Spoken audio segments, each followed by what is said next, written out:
ओम उमा महेश्वराय नमः। आप सभी का हमारे YouTube चैनल पर हार्दिक स्वागत है। दोस्तों, आज से नित्य सुने श्री रामचरितमानस का पाठ।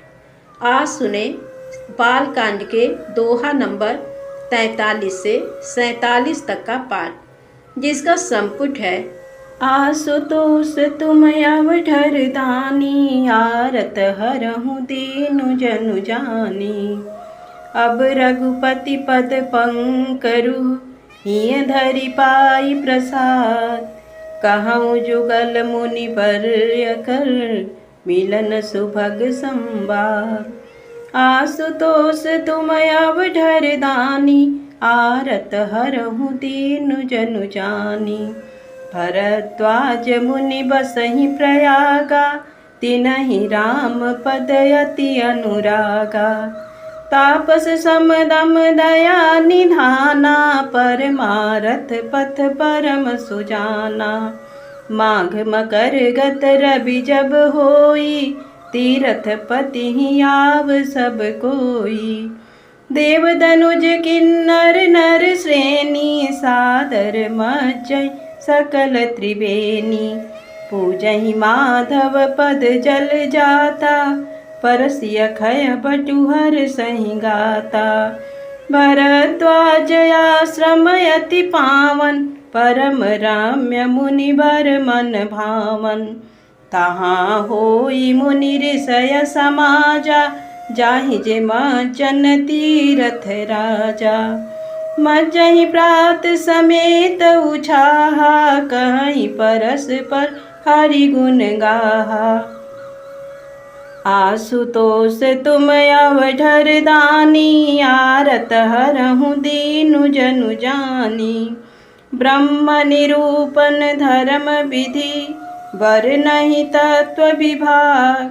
कहहि भगति भगवंत कै, संयुत ज्ञान विराग। आशुतोष तुम अवधर दानी, आरत हरहु दीनु जनु जानी। एहि प्रकार भरी माघ नहाई, पुनि सब निज निज आश्रम जाहि। प्रति संजत अति होई आनंदा, मकर मज्जि गवनहि मुनि वृंदा। एक बार भरी मकर नहाए, सब मुनि सयाश्रमन सिधाए। जागबलिक मुनि परम विवेकी, भरद्वाज राखे पद टेकी। सादर चरण सरोज पखारे, अति पुनीत आसन बैठारे। हरि पूजा मुनि सुज सुबखानी, बोले अति पुनीत मृदुबानी। नाथ एक संसौ बड़ मोरे, करगत वेद तत्व सब तोरे। कहत सुमोहि लागत भय लाजा, जो न कहूँ बड़ होई अकाजा। आशुतोष तुम अवधर दानी, आरत हरहु दीनु जन जानी। संत कहई अस नीति प्रभु, श्रुति पुराण मुनि गाव। होई न बिमल विवेक उर, गुर सन किए दुराव। आशुतोष तुम अवधर दानी, आरत हरहु दीनु जनु जानी। इस विचारि प्रगटौ निज मोहु, हरहु नाथ करि जन पर छोहु। राम नाम कर अमित प्रभावा, संत पुराण उपनिषद गावा। संतत जपत शंभु अविनाशी, शिव भगवान ज्ञान गुण राशि। आकर चारि जीव जग आई, काशी मरत परम पद लाई। सोपि राम महिमा मुनि राया, शिव उपदेशु करत करि दाया। राम कवन प्रभु पूछौ तोहि, कहिय बुझाई कृपा निधि मोहि। एक राम अवधेश कुमारा, तिनकर चरित विदित संसारा। नारी बिरह दुख लहेउ अपारा, भयउ रोसुरन रावण मारा।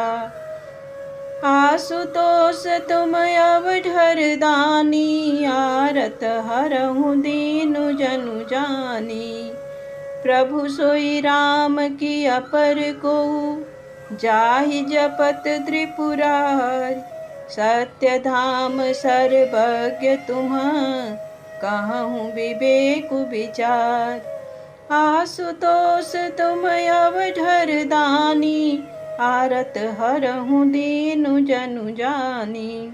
जैसे मिटे मोर भ्रम भारी, कहूँ सो कथा नाथ विस्तारी। जाग बलिक बोले मुस्काई, तुमहि विदित रघुपति प्रभुताई। राम भगत तुम मन क्रम बानी, चतुराई तुम्हारी मैं जानी।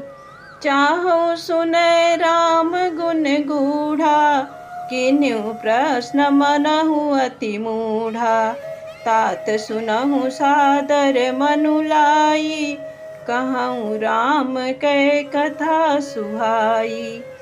महामोह महिषेषु विशाला, राम कथा कालिका कराला। राम कथा शशि किरण समाना, संत चकोर करहि जेहि पाना। ऐसे संशय कीन भवानी, महादेव तब कहा बखानी। आशुतोष तुम अवधर दानी, आरत हरहु दीनु जनु जानी। कहूँ सुमति अनुहारी अब, उमा शंभु संवाद। भयउ समय जेहि हेतु जेहि, सुनु मुनि मिटिहि विषाद।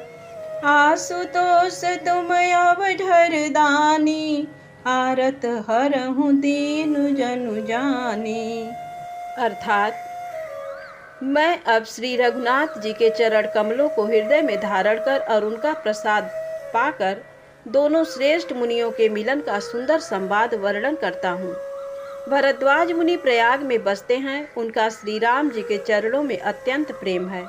वे तपस्वी, निगृहीत चित्त, जितेंद्री, दया के निधान और परमार्थ के मार्ग में बड़े ही चतुर हैं। माघ में जब सूर्य मकर राशि पर जाते हैं, तब सब लोग तीर्थराज प्रयाग को आते हैं। देवता, दैत्य, किन्नर और मनुष्यों के समूह सब आदर पूर्वक त्रिवेणी में स्नान करते हैं। श्री वेणी माधव जी के चरण कमलों को पूजते हैं और अक्षय वट को स्पर्श कर उनके शरीर पुलकित होते हैं। भरद्वाज जी का आश्रम बहुत ही पवित्र, परम रमणीय और श्रेष्ठ मुनियों के मन को भाने वाला है। तीर्थराज प्रयाग में जो स्नान करने जाते हैं, उन ऋषि मुनियों का समाज वहां जुटता है। प्रातः काल सब उत्साह पूर्वक स्नान करते हैं और फिर परस्पर भगवान के गुणों की कथाएं कहते हैं।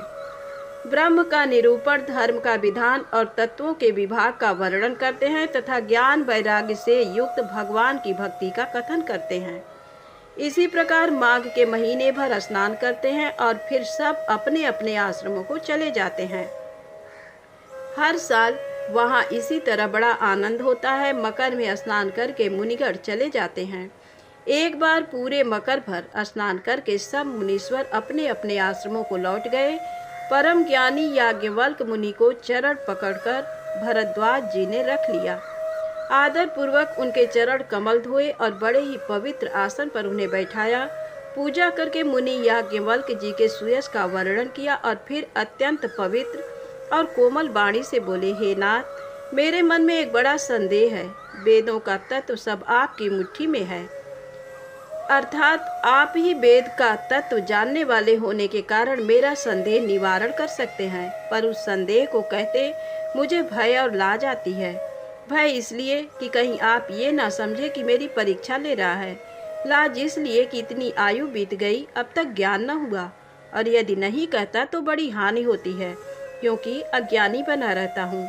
हे प्रभु, संत लोग ऐसी नीति कहते हैं और वेद, पुराण तथा मुनिजन भी यही बतलाते हैं कि गुरु के साथ छिपाव करने से हृदय में निर्मल ज्ञान नहीं होता। यही सोचकर मैं अपना अज्ञान प्रकट करता हूँ। हे नाथ, सेवक पर कृपा करके इस अज्ञान का नाश कीजिए। संतों, पुराणों और उपनिषदों ने राम नाम के असीम प्रभाव का गान किया है। कल्याण स्वरूप ज्ञान और गुणों की राशि अविनाशी भगवान शंभु निरंतर राम नाम का जप करते रहते हैं। संसार में 4 जाति के जीव हैं। काशी में मरने से सभी परम पद को प्राप्त करते हैं। हे मुनिराज, यह भी राम की ही महिमा है, क्योंकि शिव जी महाराज दया करके काशी में मरने वाले जीव को राम नाम का ही उपदेश करते हैं। इसी से उनको परम पद मिलता है। हे प्रभु, मैं आपसे पूछता हूँ कि वे राम कौन हैं? हे कृपा निधान, मुझे समझा कर कहिए। एक राम तो अवधेश नरेश दशरथ जी के कुमार हैं। उनका चरित्र सारा संसार जानता है। उन्होंने स्त्री के विरह में अपार दुख उठाया और क्रोध आने पर युद्ध में रावण को मार डाला। हे प्रभु, वही राम है या और कोई दूसरे हैं जिनको शिव जी जपते हैं? आप सत्य के धाम और सब कुछ जानते हैं, ज्ञान विचार कर कहिए। हे नाथ, जिस प्रकार से मेरा ये भारी भ्रम मिट जाए, आप वही कथा विस्तार पूर्वक कहिए। इस पर याज्ञवल्क जी मुस्कुरा कर बोले, श्री रघुनाथ जी को, प्रभुता को तुम जानते हो। तुम मन, वचन और कर्म से श्री राम जी के भक्त हो। तुम्हारी चतुराई मैं जान गया। तुम श्री राम जी के रहस्यमय गुणों को सुनना चाहते हो, इसी से तुमने ऐसा प्रश्न किया है, मानो बड़े ही मूढ़ हो। हे तात, तुम आदर पूर्वक मन लगाकर सुनो। मैं श्री राम जी की सुंदर कथा कहता हूँ। बड़ा भारी अज्ञान विशाल महिषासुर है और श्री राम जी की कथा भयंकर काली जी हैं। श्री राम जी की कथा चंद्रमा की किरणों के समान है, जिसे संत रूपी चकोर सदा पान करते हैं। ऐसा ही संदेह पार्वती जी ने किया था। तब महादेव जी ने विस्तार से उसका उत्तर दिया था। अब मैं अपनी बुद्धि के अनुसार वही उमा और शिव जी का संवाद कहता हूँ। वह जिस समय और जिस हेतु से हुआ, उसे हे मुनि तुम सुनो, तुम्हारा विषाद मिट जाएगा। धन्यवाद। दोस्तों, यदि आप आगे भी रामायण पाठ सुनना चाहते हैं तो कृपया कमेंट में जय श्री राम अवश्य लिखें और आपको कैसा लगा कमेंट में अवश्य बताएं। जय श्री राम, जय माँ जानकी।